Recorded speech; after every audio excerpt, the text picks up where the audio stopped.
that and with your mouth empty. Jack. So if that's what the way you guys want to go, we can just wait till you get through eating. Okay. And then whichever way you choose to do would be fine with us. So if you want to start the conversation, we'll do that now. If you want to wait. I was thinking to start out, we could do some introductions, so that everybody knows who. Don't interrupt me. No, we're good. I thought you were done. We're good. Yeah, we can do that first. Yeah, we can Okay. do that first.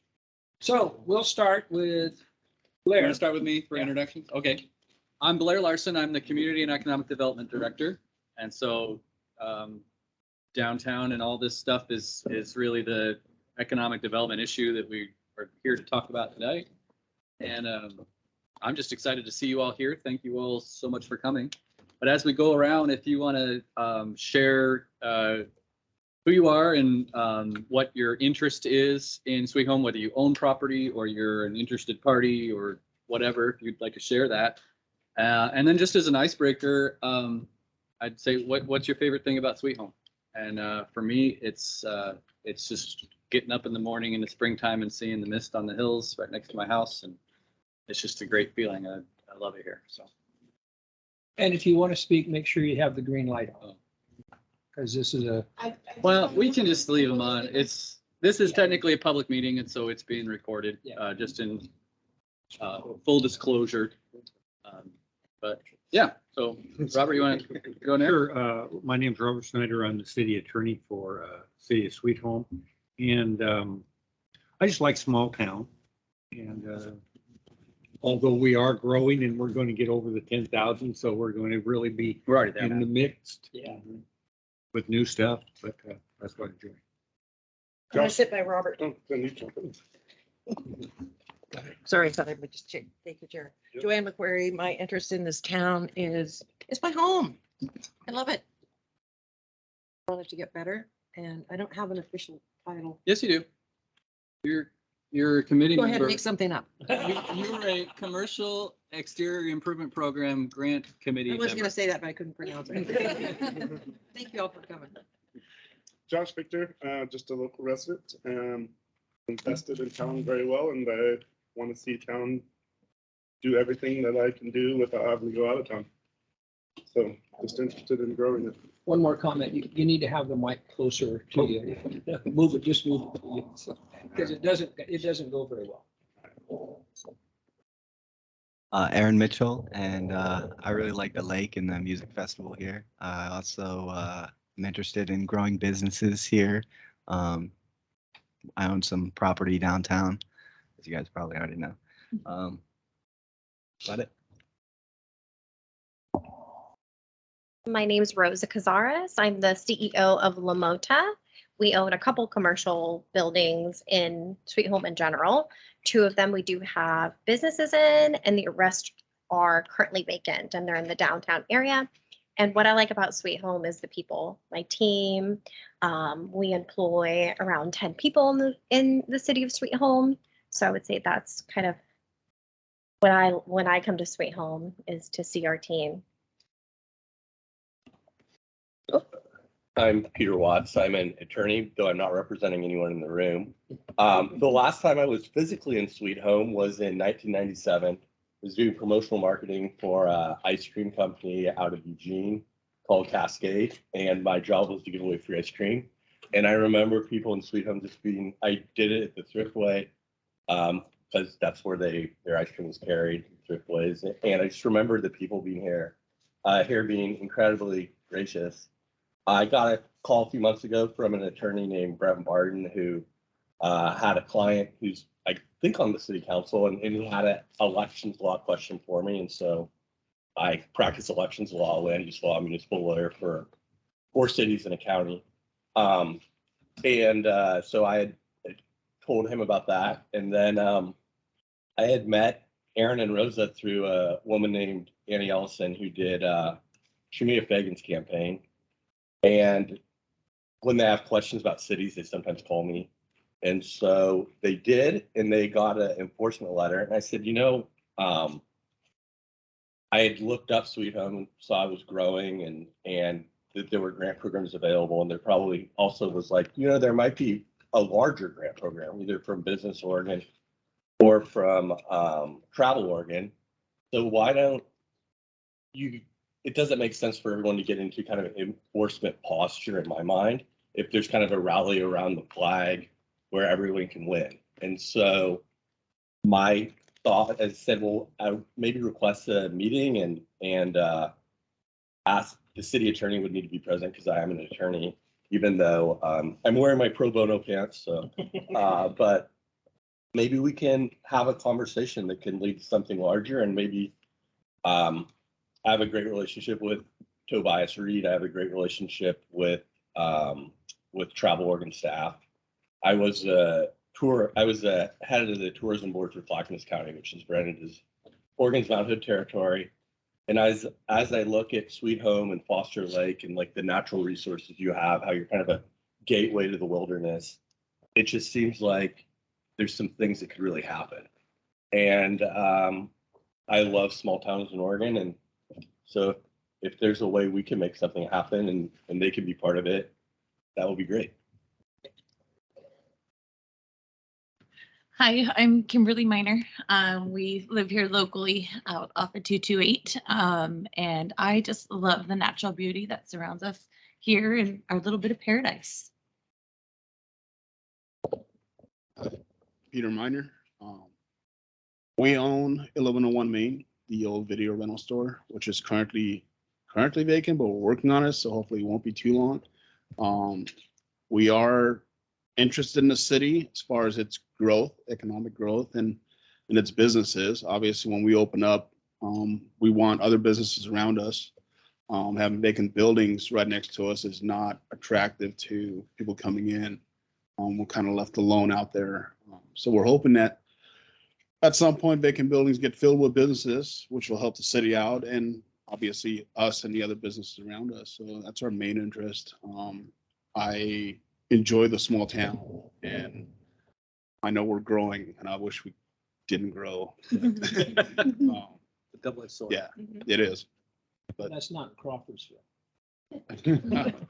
But It probably is actually. we do love it up here. Hello, everyone. I'm Christy Worcester. I'm the city manager pro tem. I consult with cities as they're transitioning between city managers. And so I'll be here until mid to late August, serving in the capacity of the city manager while we recruit your new one. And it's just a pleasure to meet all of you. My husband grew up in Sweet Home, so Sweet Home has a special place in my thoughts and mine. And it's just a pleasure to meet you and be here today. Hi, I'm Susan Coleman, City Councilor, and I'm very interested in Sweet Home's growth. My roots go back over 100 years here, and I'm just grateful to be here. I think my favorite thing about Sweet Home is the people, the community. I just so impressed by everybody that I meet here. I really would like to see growth in our community for the benefit of the community. So that's what I'm interested in.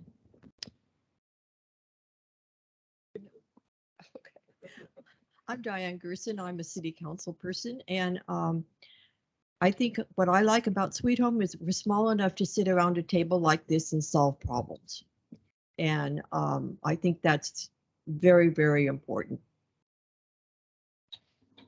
I'm Dave Trask. I'm a counselor. I was born in Missouri, or if you live in Oregon, it's Missouri. I've been lived here almost all my life, and I love the small community. I love my community too, and we're on the same page. We're here to help you how we can help you get your businesses here, and whatever we can do, that's exactly why we're here and what we know. And we want your complaints, we want your positive things, and we'll go from there. So anytime you want to speak, and Blair will take over here in a minute. And if you have any questions of us particularly, or the city manager, or whoever, we're welcome to try to take that answer. So I want to make sure that everybody has a chance to speak and that we keep this a fairly informal discussion, really, to understand each other, understand where everybody's coming from, and mainly because I think that collaborative atmosphere is what's really going to be an improving factor for Sweet Home for everyone. And so I have a number of questions, but I really hope everybody will participate as much as you can. And really, if there's some questions or some ideas that you have or things that you're dealing with that you think are pertinent, feel free to share without there being any question that it's related to. It's certainly, we want all the information out there for everybody to consider. But kind of to start us off, I'm kind of curious, for those who own properties, what are the biggest challenges you have when it comes to your property? When it comes to either developing it, redeveloping it, finding tenants, that kind of thing. What are the greatest challenges that you face? Finding tenants. Finding tenants? Tenants that'll have enough money to support their own business for at least a year or two. Undercapitalized businesses go in all the time, and then when you rent that building out, if it goes empty for a month or two, that knocks your average down for the whole year. And now that building's no longer an income producing building, but a loss. So that's the biggest one for me. And yeah, everyone wants to put in businesses, but nobody wants to spend the money, and nobody wants to put it, Mm-hmm. So that's the number one challenge I would face, or I would see that anyone in this town that has commercial is going to face. You want a stable enough business that's going to be able to stay in there, and something they can do without you having to put in a whole bunch of money to renovate it, especially for a business. Because I mean, if they do go down, you're going to be that much more tied up with expenses.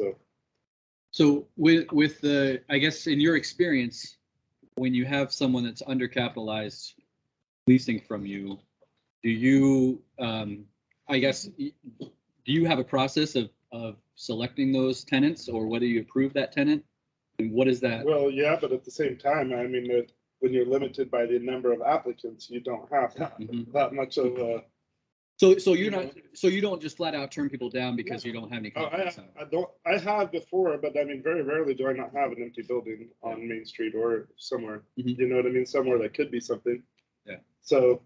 Do you charge like first and last? Do you have a certain First and deposit? First and deposit. And Yeah, not even last month or nothing. So I mean, and I work with deposits over several months. Mhm. So like people don't have to come up with it all at once. Mhm. So I'm down for any other options on what there is, or like I said, if there's something that I'm doing wrong, then I would like to go it. But Yeah. like I said, that's the main hurdles that I run into.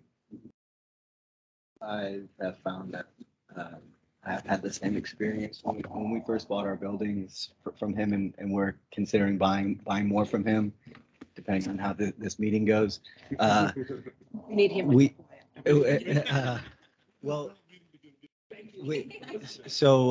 came up with a solution, but initially I'll just tell you my experience is that we went down to as low as $600 on some of our places, and people didn't even want to pay the $600 a month. They wanted $350 or $400, and when that started happening, it didn't make a lot of sense to put more money into the buildings when we realized nobody wanted to rent them. But after receiving the letter, Rosa, Peter, and I came up with what we think would be a solution that we wanted to run past you guys to see what you thought of it. In Portland, they have they call it a food cart alley, and it's not food carts, but it's sort of individual kitchens that are set up, maybe 12 by 18-foot kitchens, and each kitchen has their own individual business in it. And it's said, they describe it as food carts, but it's really just several separate kitchens and a common area in the middle where everyone can set up their own small business and maybe pay $500 a month or $400 a month and run a little restaurant there. And there might be able to be in our larger building maybe 10 different individual pods with a common area in the middle. And then maybe instead of commercial on the upper level, maybe residential, small, what we call micro apartments, just 400 square foot apartments that are affordable. How much would those rent for? Around $700 each. Are you moving, Robert? No, but I'd like to know how much they, I'm always astounded at how much rent is anymore. That's crazy. Yeah. So one of the things that we discussed when they called me about the enforcement letter, and I was like, let's take a step back and talk about it. Sweet Home. I took a look at your demographics. I took a look at Lebanon's demographics, and I took a look at Corvallis' demographics because I consider that to be kind of a area. My analysis, and I could be wrong because I'm frequently wrong, is that Corvallis' urban growth boundary is too tight, and they don't want development there. So they're creating barriers to development, which is why I think you're seeing these 3-story apartments in Lebanon with the surface parking. Right. My experience in one of the cities that I represented, Estacada, is that when houses in Happy Valley were going for $500,000, Estacada wasn't seeing any growth. When houses in Happy Valley started going for $800,000, suddenly those $400,000 houses were being built in Estacada. And they've seen over the last decade an increase in population of like 76%. So realistically, if we're looking at this census area, and again, I could be completely wrong, but if Oregon State keeps winning football games, keeps becoming more and more attractive to students, those students are going to need apartments.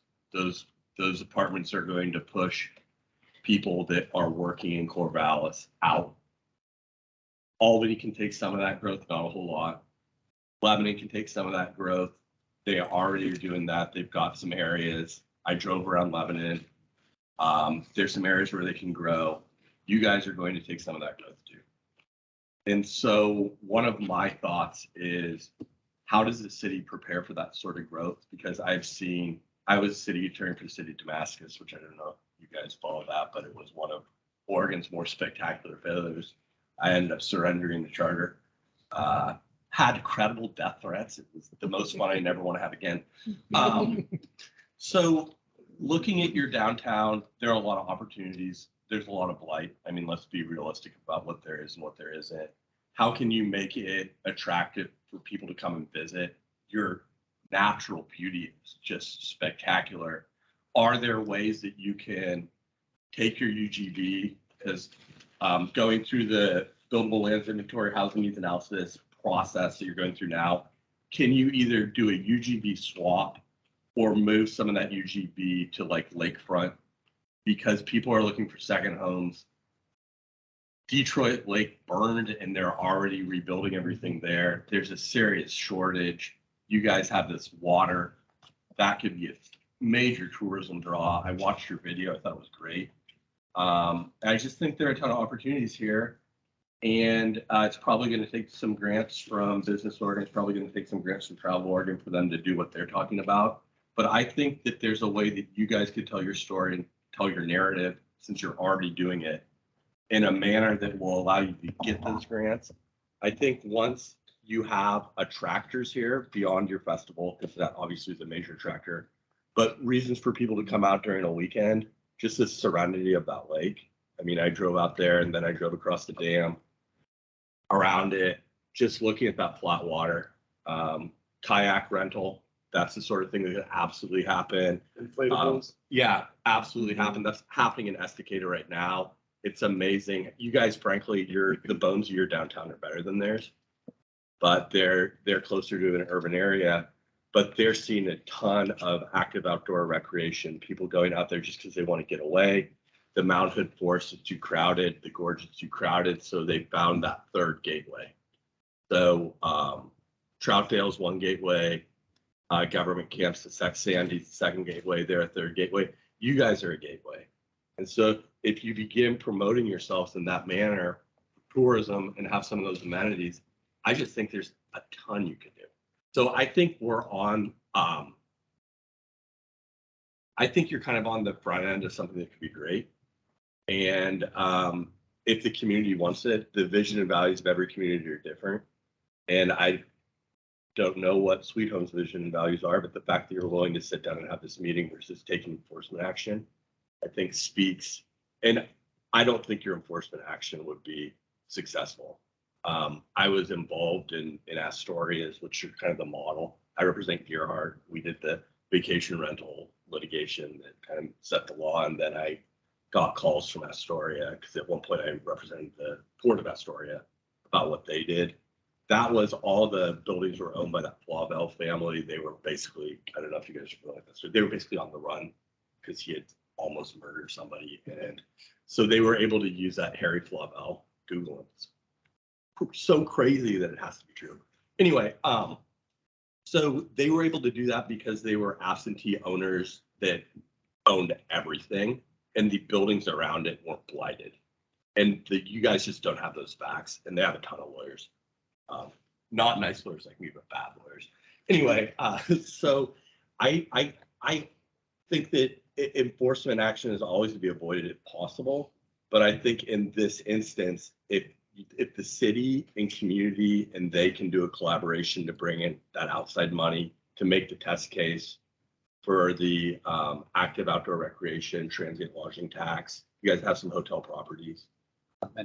Not many. Working on it. But you know, I represented Gordon Sondland, who later became the ambassador to the UN, in litigation over the Metro's headquarters hotel. And so I'm very familiar with hotel financing, and the way that it works is when hotel rates reach a certain point, then they can get financing. So when your occupancy hits 80% and your rates hit a certain percent, then at that point, hoteliers will invest. It will be, you guys could develop a program where you take your, I don't know if you have your own transient lodging tax. Do you have a, what is it? Is it? It's, to be honest, I don't recall. We only have like 1 or 2 active. Is it like 8 hotels. cents or something like It's that? It's not bad. Is I it think it's 9? 9%. Is it 9? Okay. We I don't mean, get it's a lot possible from to it. set up like a grant program where you're giving them back their transient lodging tax in exchange for building, so that they know, like, if they're doing $100 a night, you know, the transient lodging tax on that is $9. If they're getting that back, then it helps them get their bonding. Mhm. And then once you get those units at that established rate, then that in the occupancy, then that is what justifies the financing for the next hotel property. Mhm. So if you're looking at like, how do you create those opportunities? There are a lot of tools that you can use in order to do that. So for Aaron's idea, we feel that this will give young entrepreneurs and people a chance with a very low end cost to doing business. So with our current location, if we were to remodel and have, what would you say, a dozen businesses, that would create an attraction, and it would also allow people to say, okay, can I do this? You know, a little bit about Aaron and I is we started our company in 2015, you know, just us, and we've grown our company to over 300 employees and 70 cannabis businesses in a very challenging industry. But we've also learned a lot about procedures and finances, and you know, either of us don't come from conventional education, so we've had to learn those things at an older age compared to people that have conventional education. So Like what, 20. like, well, thank you, but it does matter when you're, you know, in your mid 20s learning how to run a business or learning basic economics. But for us, we want to give back. We want to be partners. You know, we obviously believe in Sweet Home. We feel we're partners of Sweet Home as a percent of our revenue goes to the city. You know, 3% of our sales tax go directly to the cities, and overall percent from the 20% sales taxes go to the cities. And we like to invest in our dirt. So we do that in every city that we're in.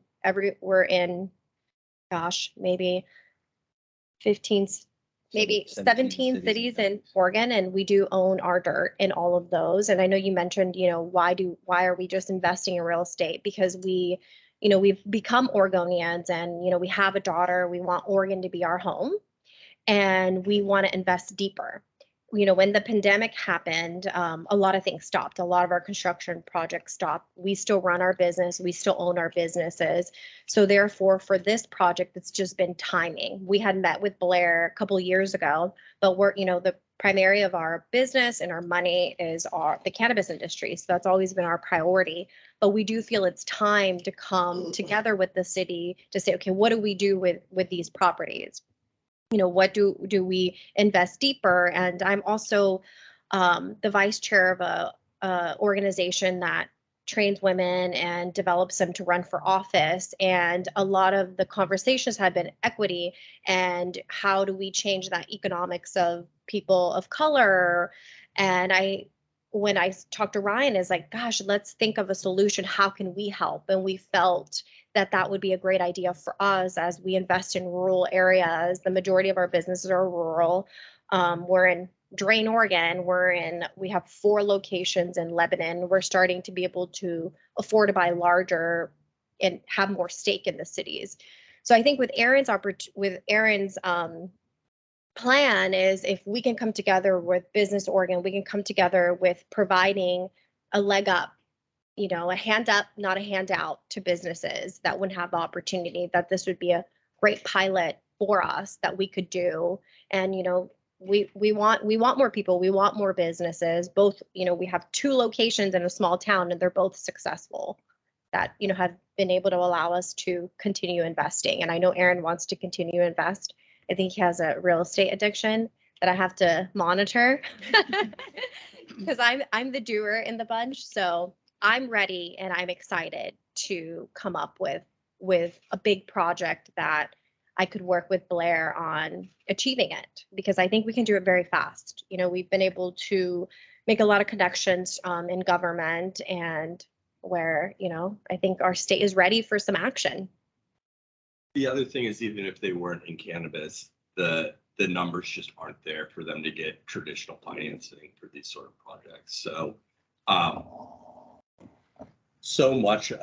so much of lending is based on data and analytics, and it's about having those comparables that you can point to and say, you know, you can believe in us because we have all these numbers from our neighbors to prove it. And so what we don't have, what they don't have here in talking to them, and we spent a Saturday talking about this, is those comps. And also, and you guys want them to, you know, accept these buildings, of course, and I think they want to do that too. There are other owners of buildings in town that are trying to sell their buildings to Aaron and Rosa. And so it's kind of like these people are coming to them and saying, it seems like you believe in Sweet Home. How about you buy this building too? And so I think that they need that first building that's not a cannabis building in order to make the business case for investing in the other buildings. I'm somewhat familiar with your grant program, in that, you know, they'll do the match and those things. And it's similar to cities that I represent, similar to their programs. But I think that to really do it right, it's going to take more than just a local grant. It's going to be maybe your local grant program can be the match for a larger state grant. And I just feel like Oregon needs to invest in Sweet Home. They've taken. So do we. Yeah. Everybody here. I mean, they like a lot of traditional timber towns, a lot was taken away from this place. And so in my mind, they now need to say, okay, you're telling these cities that are traditionally timber towns, find something else. And then you tell these cities that something else is tourism. Maybe that's true. That has been the case for some communities in Clackamas County and certainly in Central Oregon. But in order to make that jump, you guys need to have more money to brand and market yourselves. And you need to have more money in order to invest in grant programs like this. So if they have 10 businesses that are in this building that are like micro restaurants or what have you, particularly diversity, equity, inclusion ones, then Oregon needs to bring that to you, because it is not reasonable to expect that the city with the city resources could do that. And they take more financial risk than a lot of business owners, but there's only so much financial risk they can justify. And so, again, I think that it was Aaron's idea. And it's not an idea that would have occurred to me, but I used to eat at that food court back before I moved from Portland to Westland for my office. And I think it could really work. And I think that there are probably a lot of entrepreneurs here that want that. But then the other thing too is that the people that have approached them that have maybe been willing to pay, $500 with all the governor's emergency orders in place, if people don't pay their rent, the landlords they have no options. And so it's like a perfect storm of reasons not to rent right now. And that dynamic needs to be changed in order to get everything in play. But I think that could happen. So with the idea that you were talking about, is it mainly just kitchens, or are there other things involved that would also, because there's plenty of entrepreneurs that don't want to get into food service.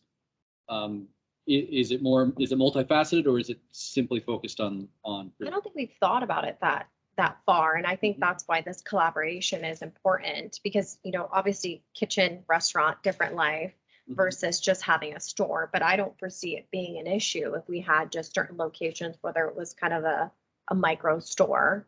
That'd be smart. Because there's some, Maybe even if we pay the rent. Right. Whatever fits together. Right, They have right. to be complementary Right. businesses. You don't want a thrift store next to, in a little tiny. sure, you micro want to unit, make it, right? it's got to work within the space. certainly. Right. The place that he's talking about, it's a food court like you'd see in the mall. It's really popular in Portland. I think it offers, we just want to use the one unit for that. Just the other units, I don't know, Yeah. we're going to do different things, but it offers a lot of variety for, kind of there's something for everyone. So you can eat with your coworkers, and you might want a hamburger and they might want pizza. Yeah. And how it worked is it had a hamburger place, it had a pizza place, it had an ice cream place, it had Thai food. And so 8 of you could go there and and then all the seating is shared, all the utensils are shared. But the kitchens are each, I'll call it kiosk, though it wasn't. Mhm. Each space kind of kiosk had its own kitchen, and then there's a common area to eat. So it's how you could get 8 restaurants, and then the shared cost. It's instead of having 8 businesses trying to have a maintenance person doing the cleanup, there's only one. Instead of having to 8 stations for forks and spoons, because those metal forks and spoons, it would be one. And so there were a lot of savings for those businesses. And then some of those businesses, once they proved it in that location, they went to their own kind of bricks and mortar location. And for the other units, I was hoping the city could kind of help me sort of socially engineer what other businesses would be great sister company or sister businesses for, those restaurants. Is obviously, you don't want all restaurants there. They're not going to survive. We talked about workspace last time that we met, like a shared workspace. Right. One of the examples that we've seen is in Lebanon, there's a building called the MBVA building, where there's a coffee shop that is anchoring the front, and they're the presence that's there during business hours. And then the rest of the building behind and above has offices and other amenities that are shared workspace, where people could be a member of that and pay a fee on a monthly basis to have access to those business amenities in that place. It may be just a cubicle, it may be a private office, it may be just accessing the conference room and the tech that they have available there. That seems to have, at least at this point, seems to be working. We utilize them. Yes, so you know what I'm talking Yeah. about. But one of the things we don't have in Sweet Home is we don't have a sit-down coffee shop.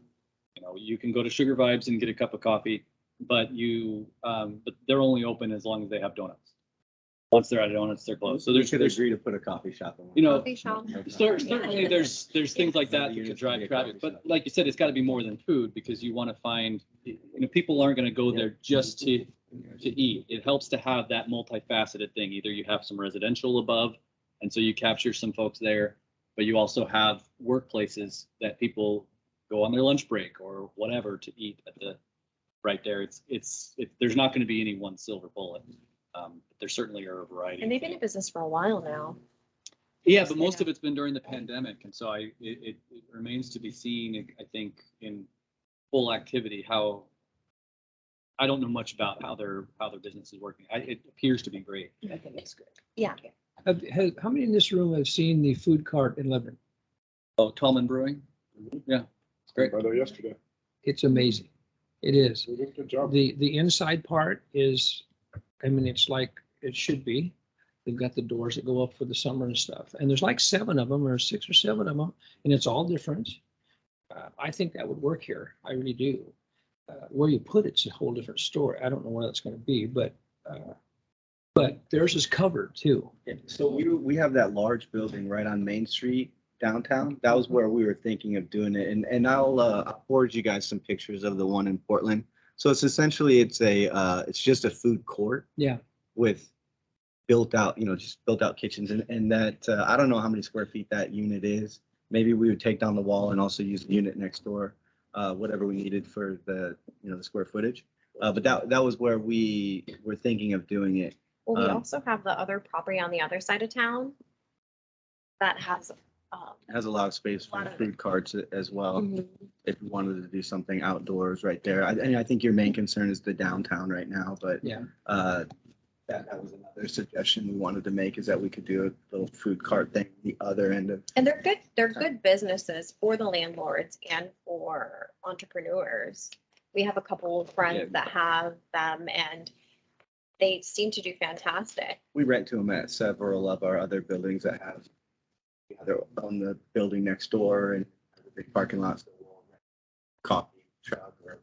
Yeah, like we have Even a Mexican Mexican food truck of our business in Salem and they've been there for Years. 4 years. They pay the rent, which is nice. Well, I firmly believe, I'm not the mayor. We're not the mayor. We're 3 people out of 7. And in my opinion, and I think there are 2, we want to do whatever we can do to help you get to where we want you to be. And so, and I know it's difficult. Our town has been, because we had 13 mills here once, 13, all over the place, and they're all gone except for 2, I think. But the reason we wanted this meeting is just exactly what you guys are talking about. This is what we want to make it as easy as possible for you folks to do to get stuff done. We've been working on our codes for forever. And we have the privilege of listening to 6.5 hours of it in one day because they have to read it to us. Anyway, but we want to help you as much as we can. We're not a rich city, not at all, but we'll do what we can. And I think everybody in this room hopefully believes that. She's been here longer than I have probably. That's because I was your child's kindergarten teacher. Yes, that's exactly right. And she's really good at what she does. And so, and Yes, we're you on do. board, okay? She doesn't do that much. I want to just hop in here when you're talking about funding and some sources that you may not be so familiar with because they're not big government sources. But when you're doing Just move it. Hi, I'm Julie Fisher. Just right here. When you're doing a large, when you're doing a collaborative effort, for example, if nonprofits were smart enough not to have to each have their own kingdom, but share a space, share a reception, like you're talking about in this, there's funding for that from like the Ford Family Foundation, who support rural communities, solely rural communities.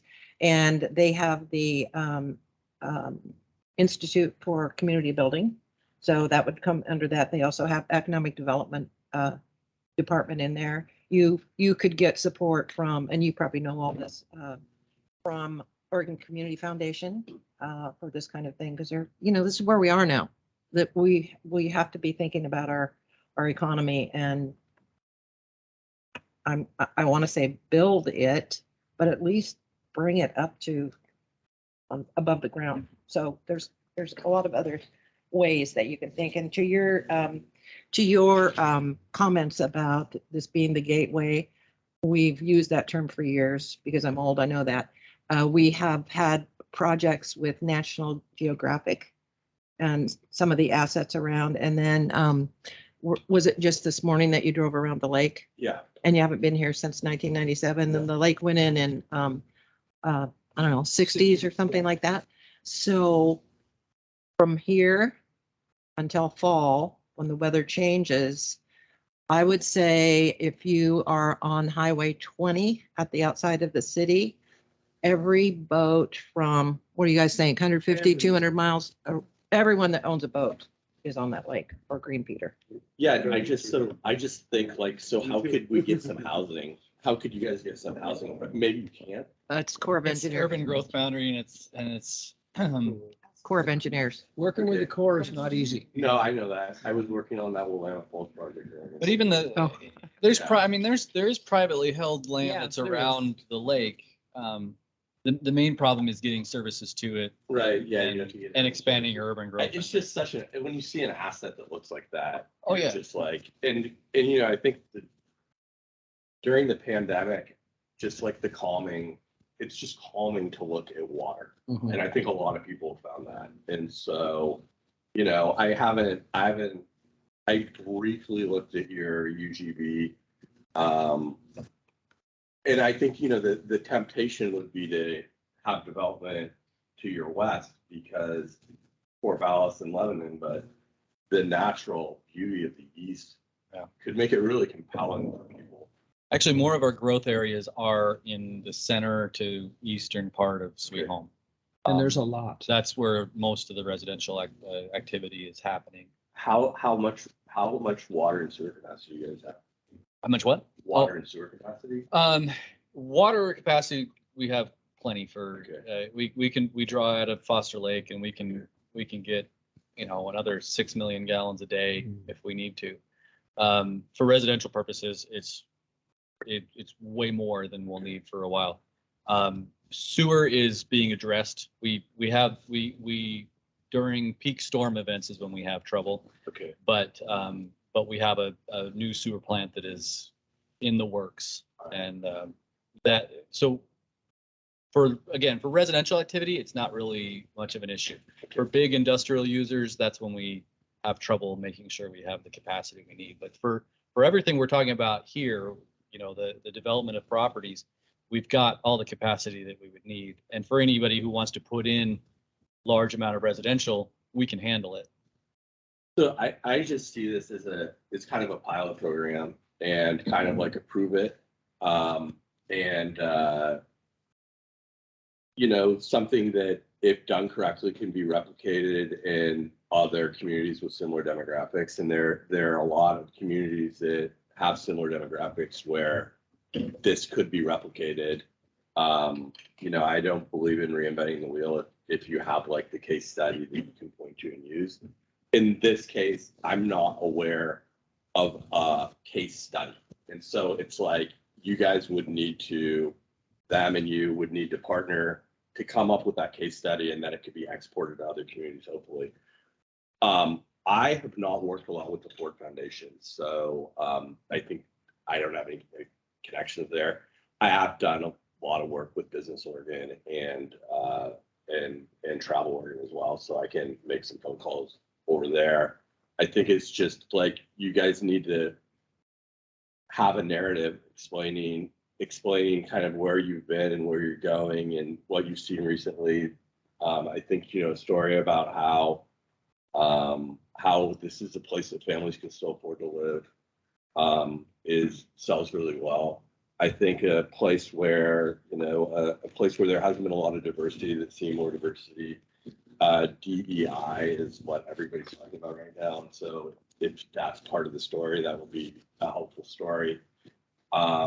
You know, I think like part of that, it's not how many times you get knocked down, it's how many times you get up. And this is about Sweet Home getting up and giving people a reason to visit here, giving people a reason to get off of I-5, marketing that natural beauty, marketing that tranquility, these are all things where you could sell it. And then I think, what part of what I did with Estacada,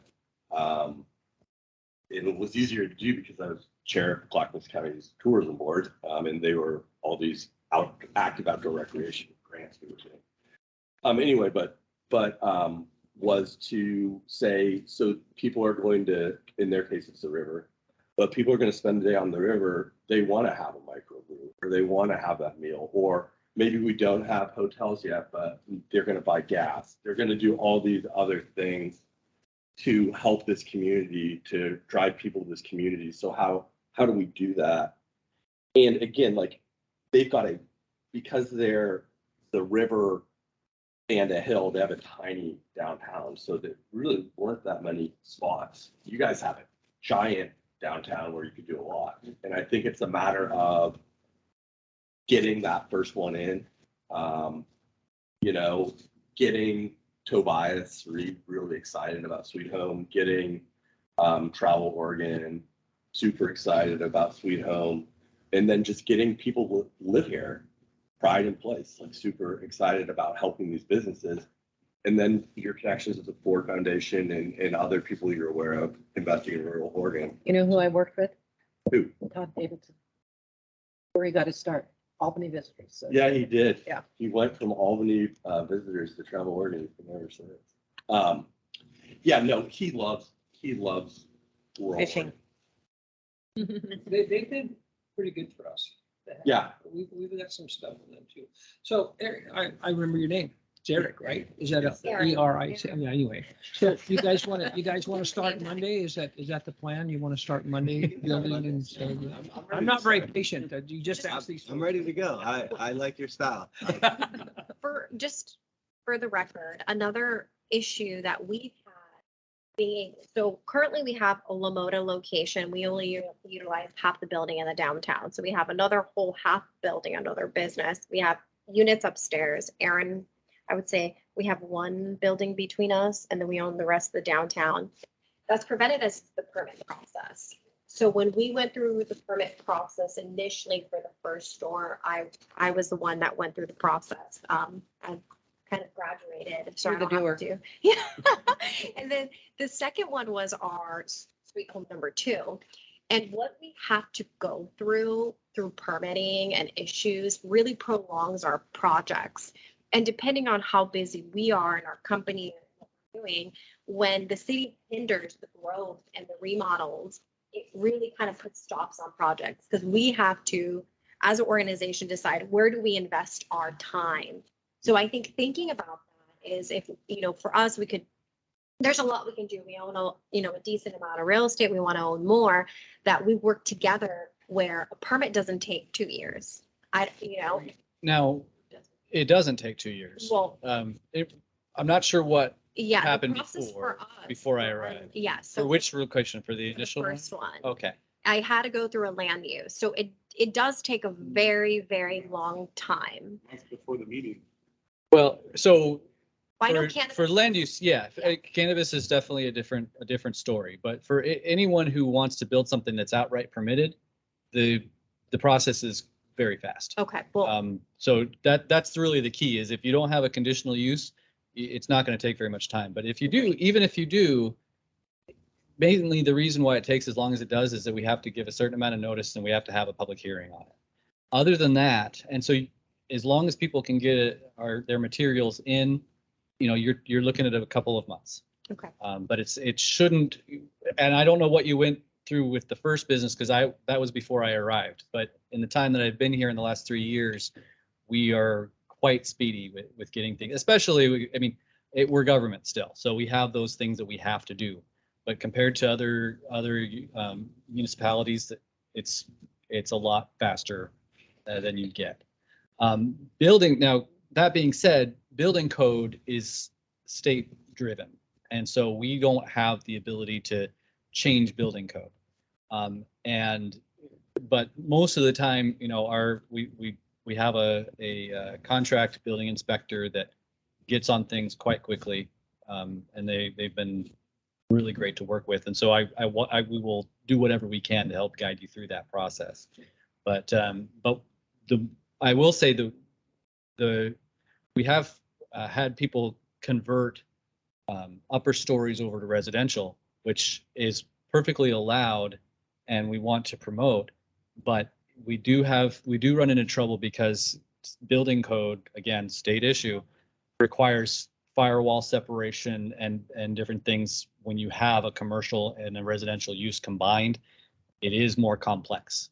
And so there will be some investment needed to make that work. But it's something that we want to promote because, again, you get people into the downtown, that brings customers for all those businesses. It brings that vibrancy of people walking around. We want to encourage that as much as we can. But again, state code's out of our control. Yeah, and 4 or 5 years ago, the council gave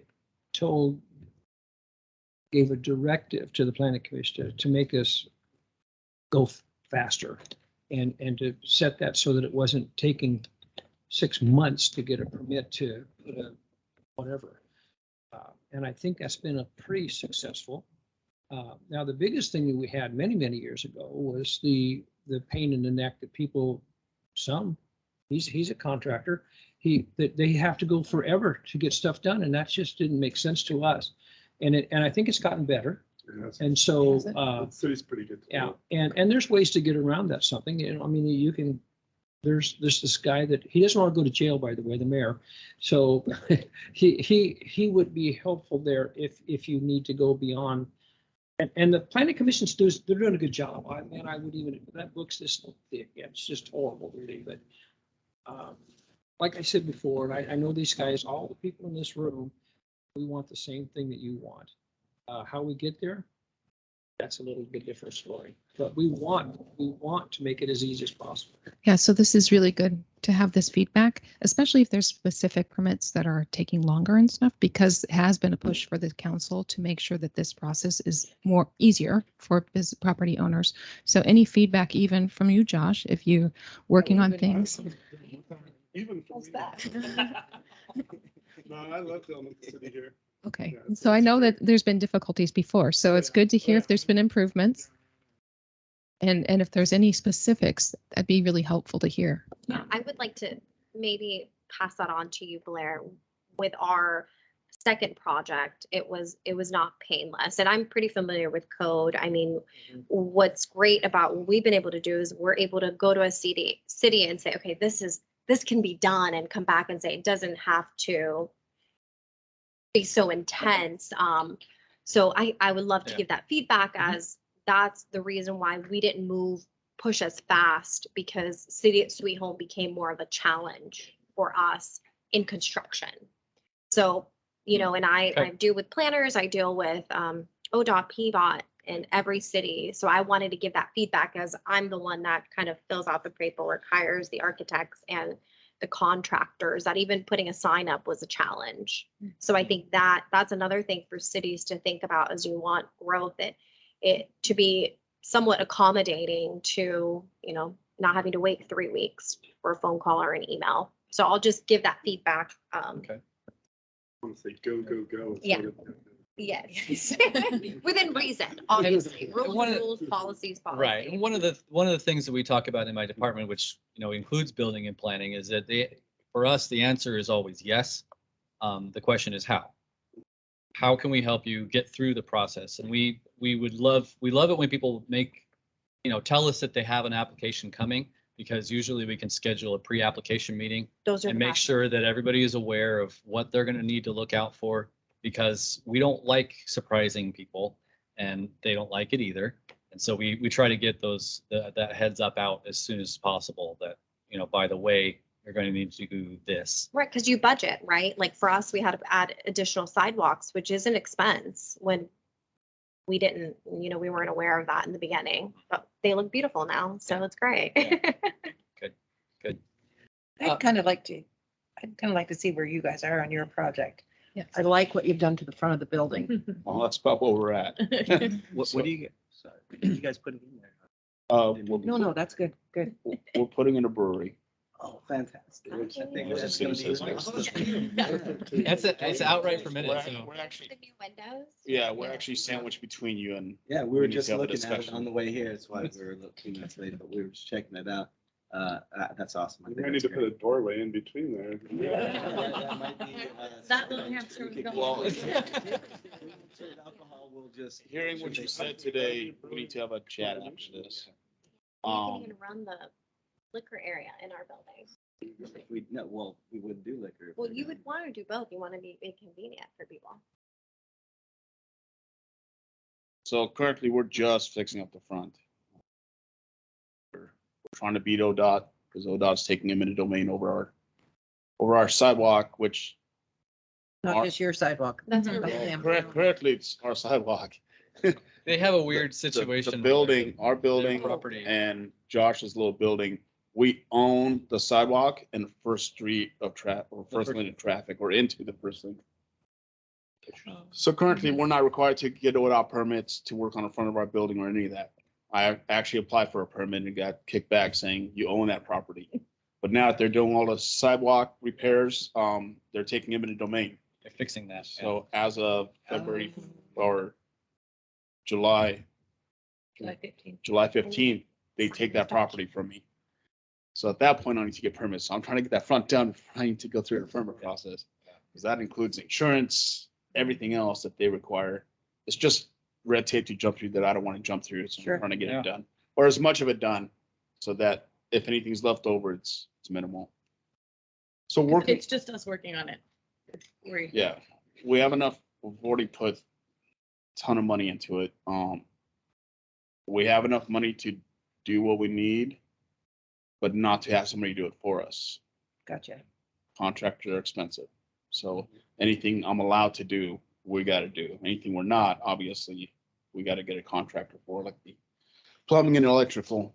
But other than that, it's basically our blood and tears inside every wall and everything we put in. We're working on the front, trying to get that done. We have plans to put in a brewery. We have not presented those to the city yet. I have not requested the meeting yet, the pre-planning meeting, but that's coming soon. I was talking to the old fire chief before he left. I need to make contact with the new one. I got a few questions to him regarding our plan and how I'm gonna design things. So once I get a few answers from him, I will finish up the initial plans and present them to the city during that meeting and see what needs to be done at that point. And then we'll proceed. Yeah, Other the than city that- doesn't have much to do with that. Fires, they're just on their own, you know, and it's kind of, Yeah. it can be difficult. Can be, but it's not their fault. It's the state and the feds and the whoever it is. So, but I know that because I was a volunteer for. And we try to work as closely as we can with the fire district and Yeah. try to grease the wheels to make things run more They're smoothly. So agreeable. They are. Well, I haven't met the new chief yet. I haven't even talked to him. He's apparently my neighbor, but I haven't talked to him yet. I briefly spoke to Chief Behringer when he was there, and his answer to me was, we'll figure out how to get what you need, obviously within code, but Nick- we'll figure out a solution Nick to will be easy accomplish do. what we want to put in. It'll be easy to work with. He'll get that. You have a dream date? Had several. And then COVID put a stop to it. Yeah. Yeah. We've, And now, like I said, inflation is killing us. It's the wrong time to be doing this, but You're in it. So we're win in, it. yeah. Yeah. you're in it. Bill's just sitting there. So we got to proceed. And like I said, they think we have what we need to do it if we do it ourselves. We haven't noticed that thing here, you know, our wastewater plant was 30 million, now it's 50-something million. Not the big deal. Yeah. only twice is what it should. Yeah. Yeah. I'm really happy you guys showed up, you know, and if there's anything else you need to talk about right now, let's get it done. We can move on and we'll help you whatever we can do. Do you guys have people that are looking for businesses or have been unable to find one? We totally, we don't control that either. I'm just curious. Yeah, I You know? don't know how you do that. I don't. Yeah, me I'm neither. not business. I was just curious. All I know is what people tell me, but I try to encourage as many people if they're looking for space to reach out to me, and I can try to direct them to folks. And so one of the intent of the ordinance that we have that targets vacant buildings, the intent of it was information, making sure that people could get a hold of who's in charge of the building, making sure that if there's a problem with squatters or who knows what, that there's a building manager that is responsible and can be reached, and that we have that information. Because you know, it is alarming for somebody to say, I've been looking for a space and I can't get anybody to return my phone calls. I don't know what that person is offering rent. I don't usually get involved in that, but I try to I take it upon myself that I want to get the information flowing so that people can reach whoever they need to reach. And so just want to reiterate that invitation. Please connect with me and so that I can refer people to you, because we want to make sure that people can find what they're looking for. Because I know we have it. You know, we have plenty of space. We have plenty of buildings that could house viable businesses. And so we just need to make that connection and make sure it happens. Blair, did you by chance find out how many buildings are open from that space I asked you to do the other day? From Dandy Sales to. Yeah, I have a spreadsheet that outlines that. I can supply that to you. I don't recall the exact number. Okay. But it also, you know, it's difficult to tell whether a building is truly vacant or or just has a hidden use that you don't really see. So there's, you know, nothing is ever as it seems in this situation. So getting good information is always difficult. The only business that I've heard of that's looking for a place involves a kitchen. So I think their idea is a great idea. Mm-hmm. But on some of the comments before about marketing and the things that city can do, we going back in the last 20 years, there's been a number of efforts to market the city, to make plans to capitalize more on tourism and bring that to Sweet Home. I think one of the things that's different now that we're having this conversation is that in all that time, we've never really had private property owners wanting to be involved. They've always wanted to benefit, you know, kind of let us know when people are coming in and we'll act then. But I don't know that we've ever had a lot of private investment being involved at the table with those plans. And so I really like the idea of doing more and getting a partnership when it comes to the private end of things, being involved in that. And, you know, when it comes to any grant programs that you hear about that you think we may not know about, please let me know, because we like grants. Applying for them is sometimes a beast, and even getting them is sometimes a trial, because managing them can be really tricky. But it's something that we want to do, and especially if we have partners that would like to assist with that, that'd be wonderful. I want a bunch of grants. So, but if you got specific grant programs, Systems all the way around, all the pond systems down there. Yeah. Road systems all the way Needs down to happen. property. needs to happen. Infrastructure for large events. Yeah. RV parks, let's apply for them all. Well, we got to find them first. So if there's specific grants, yeah. All right. So I think the next step would be to maybe organize a committee where we can start having those conversations. So I do have a meeting on Wednesday with the Secretary of State regarding this, to say, you know, this is what I would like to do, you know, talking about rural Oregon and talking about how we're going to build Oregon. Again, you know, we're everywhere, so we want this to be huge, where maybe we can come as a unified, like united force and start having the Secretary of State. Where the conversation will go, who knows? Yeah. But, you know, there is a director to business Oregon, it's Sophorn, that we can have that first initial conversation, and then we can have different conversations with maybe, you know, Tina Kotek, she's running for governor. Certain people that are going to be taking these leadership positions to say, hey, we want to act, we want to be at the forefront. Because one thing that I've realized being a trailblazer in a new industry is who's there at legislature, who's there saying, hey, I'm fighting for this, for my community. We have been for almost a decade now. So I think that if we can do this together and you know, whether it's every month, we have a conversation and we build the task, we come up with different meetings, organization, who can do what. I think we can really get this project going within a year. And if you Or look at, less. if you look at what Todd wants to see in grants, Todd Davidson, they want to tell that story of how a city and business and the community come together in order to do something, whether it's repairing, the seating at rodeo grounds, whatever it is, they want to be able to tell that story. And so what I've seen on tourism grants, is that if you're missing any component of that story, you're not going to get the grant. So it could be like, my first year as chair of Clackamas County's tourism, we were generating 2.4 million in transient lodging tax, and by the end of it, we were at 4.8 with no additional facilities.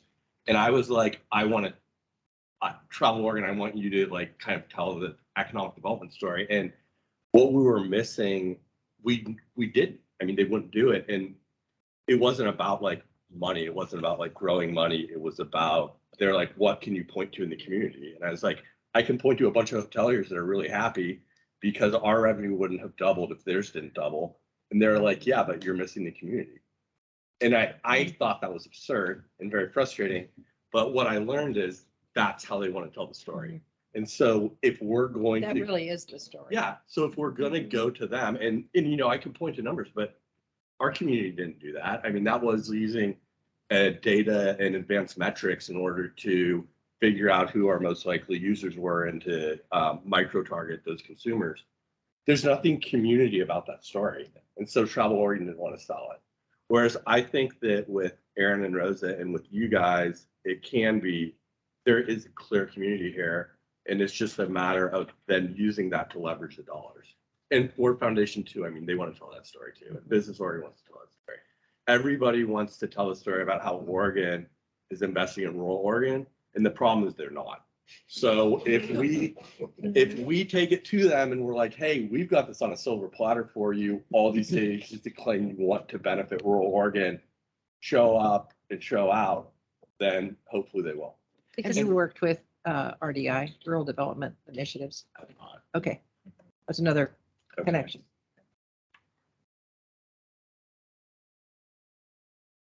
I think it's an opportunity. Yeah. And I think, if I really do, I think it's like first out, let's go.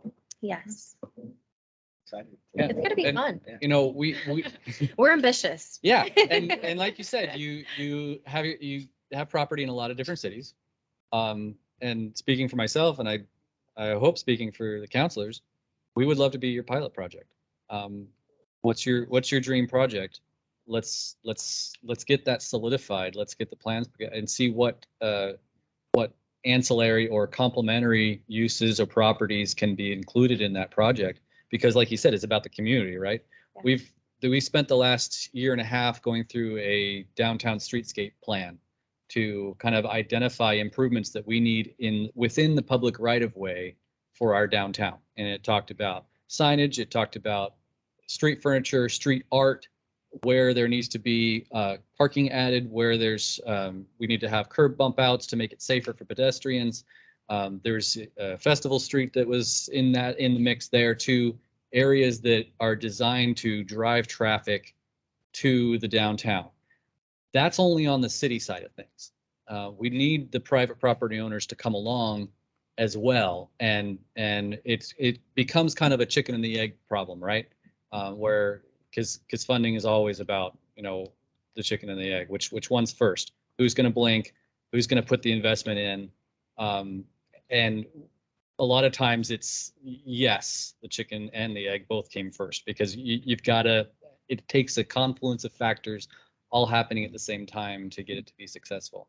So we'd love to add all of that into the mix and tell our story, find the funding and get the community excited about it.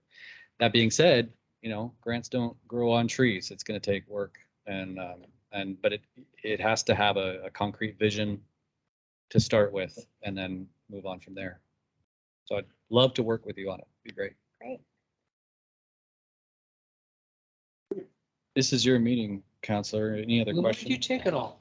I just do what I'm told. Back to the first thing, I really appreciate you coming. I know the council does too. We'll give them a report when we have our next council meeting. If you have something you need to talk about that you're not sure of, you can call Blair, you can call our city manager, or Diane, or her, not me. But anyway, I don't have cards, but I will get you a card for sure. And but it's my fire department card. So anyway, but we're really happy you came, and this is a big deal for us. Yeah, it's a big deal for us. We're going. Yeah, okay. You're done. I'm taking the mic. I want to make sure that we follow up on your suggestion that we have a meeting, a follow-up meeting. Yes. I don't want to let that ride. Yes. So let's make decisions about that. And we only live 2 hours away, so we can drive. I think monthly in person. I feel like Bi-weekly. we're more productive, or biweekly, depending. I feel like together, action. What are we doing? Whiteboard. What are the things that's helped me with our company to. It's really easy to lose momentum. Yeah. Yeah. And if you don't mind exchanging numbers with us, we'd like to Yeah. work with you guys too on We would love that. getting maybe. I've been trying to get your number. I've only had contact with your architects Oh, prior probably. to COVID, when they were gonna fly down and look at the buildings I in don't even know. early 20 out of New York. We have. New York. I don't think we've ever had. Or any they were New York. currently in New York. They were flying down, but then COVID hit and stopped everything. Oh. But they were gonna come down, look at your buildings and talk to me. They actually contacted me and talked to me about what my vision was and what their vision is to kind of make sure that everything blends. So we don't end up with this look here and a completely different look right next door. We haven't, I think it's time for us. We drove by our building for us to remodel and, We want to make it. we want to hire you. You can be our contractor. We'll just work with all of you in creating a vision for, Yeah. rendering and a vision and make sure everybody likes it. And it fits the vision of the city and the style of the city. You've seen the style. Cities- Yeah. The city's gonna No be style. pretty excited. Right. Pretty much everyone around is excited for anything new, and that's like when you see like the Taco Bell going in and you see like a lot of stuff happening throughout town. I just want to see that momentum keep rolling. Yeah. You know what I mean? And while you're doing that, it's a lot easier to attract other businesses. I've met with William Smith Properties and about how to get other commercial businesses and anchor businesses down here. And while we're doing this and we're gathering momentum, it's a lot easier to get those businesses to come down. So like I said, it's just a process. And you guys know that we're on US Highway 20 that goes from Newport, Oregon to Boston, Mass. There's no shortage of traffic. Yeah, Yeah. We just need to be open and welcoming people. absolutely. I think a brewery is going to be a great thing to have downtown. And we're really. We've said that so many Yeah, times. really We consider doing that as well, but it's Yeah. just hard to find someone that wants to do it. Mhm. Yeah. We don't know anything about brew and beer. So we, It's been a passion Sounds project like- for a very long time. And so to see the steps that he's especially made to go forward with it, it's been awesome. I mean, think it's a great idea and you guys are going to do Well, fantastic. you're hoping it succeeds because that's like our life savings. That's how I do it too. So just so you guys, in the Portland Business Journal this week, they had the top 100 up and coming. Want to see you guys in there the next time they make that list. All right. We're We like, We should be yeah. in there. Thought they were there. We're not. probably because we're working. Yeah. If they had the top taxpayers. That's an application process to get on the list. Maybe if you subscribe to it. Yeah, that's probably. Probably. okay. Oh, I should. It's Subscription. like $1.99. No, I never Rosa- get that far. And Aaron, let's talk and we'll get something on the schedule and we can talk about scope of who else we want to get involved. I know I overdue for a conversation with the chamber about kind of forming a downtown committee of chamber members, but it doesn't need to be just that. I think having a mix of city and private property owners and business owners, interested parties and things like that. But we don't want to get so big that it becomes unwieldy. So let's be judicious, I think, about Yeah, the smaller Getting that amount of going. people, easier to make decisions. Yeah, Mhm. the better. Yeah. But I do think it's a great idea that you brought up. Just this meeting helped me out because I've been looking at those empty buildings forever. None of them are ever for sale. They're never for lease or rent. And I'm just wondering why are they sitting there? And a lot of this is explained here. I was hoping Andy would be here to share his perspective on his buildings. I don't know what he's planning, but they're in the same kind of situation. To me, I have no idea. So it looks like it's been vacant for years. There's no rent sign on it. It's never for lease and there's no progress. And I think having meetings and just knowing what's going on will help individually make decisions. Knowing what you're doing will help us guide our decisions into our business. And I think that would work for everyone. So I think it'd be. Yeah, I it'd be heard good. from Andy this morning and he was ill and unable to come. So that's unfortunate. But, I see him pretty regularly, so we'll try to rope him in as well. And I think your idea about bi-weekly. Otherwise, yeah, it's eternal. If it's a month, but I gotta. Yeah. I gotta Stay stay. on it. Well, we have to keep people up to speed. Okay. So we can do, I'd be okay with coming there too.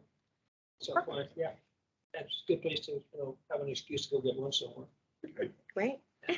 You don't need any other reason. Wait, I mean, there is in, I didn't invite you. okay. I'm just trying to figure out if I'm driving to Portland or not.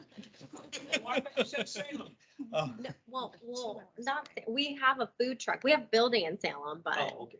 we I'll still do- come to we Portland. could I don't do. care. Yeah, yeah. You've got real estate in Newport. Not in Newport. Not yet. No, not yet. Better get going. Astoria, I Like the think, Newport the reminds our me. coast or Astoria, Rockaway, Gold Beach and Brookings. I think Mhm. Newport, North Bend, North Bend. I think Newport is next in Lincoln City. Lincoln City, that's. Nothing to Well, Newport I'm yet. just saying you better get going because cannabis everywhere. Yeah, I'm fine as fast as I can. We got. Yeah. Yeah, a lot of people are going out of And we're business right we're now. building out Mhm. 20 new locations And right it's now. the same, Tough. it's the season, come October, it's gonna probably go. Yeah, You're gonna have a it's- lot more people going out. There are only Um, about, Yeah. there are only about 3 cannabis You know what I mean? businesses After that this are last actually year, paying all their and taxes. Yeah. Like This next everyone year else will is, be the year they're that one of breaks them. out. They got audited and with no adjustments, but they're, I mean, it's- they're going to need to be major regulatory changes in the Just like industry. any other business. it doesn't surprise me because everything, it's still really, really quite recent. And so you were going to naturally have an explosion of lots of people and then a contraction. Well, market. there were no, when it got legalized in Oregon, Colorado and Washington, and I'm friends with Ann Lanninger. She's now a judge, but she was the chair of that joint committee on cannabis, which, yeah, that's just like 100 bad jokes or more. Yeah. Anyway. It's called the joint But we committee. didn't, like, we didn't know that, or I didn't know that, they couldn't deduct their ordinary and necessary business expenses. So they can deduct the cost of their goods, but they're basically, We pay tax on money we don't have. so they're like, all these businesses are paying taxes based on like gross sales. And so, and because the state didn't limit the number of permits, all this money came in from California and it kind of propped up these businesses, but a lot of them are going to go out of business next year. I mean, if you think about like how many stores there should be, about the same number as liquor stores. And then you go to a city like Oregon City and they've got like 8. And there's just no way they can all say this. Well, the cannabis thing is gonna go nationwide.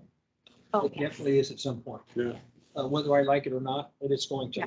It's absolutely going to. That's kind of what we're preparing now as an industry is for export, which is going to bring a lot of money to the state of A Oregon. lot of money is gonna be coming to Oregon, because we're gonna have that all set up already. Find a way to screw that up. Yes, I'm hoping we have enough influence, they will.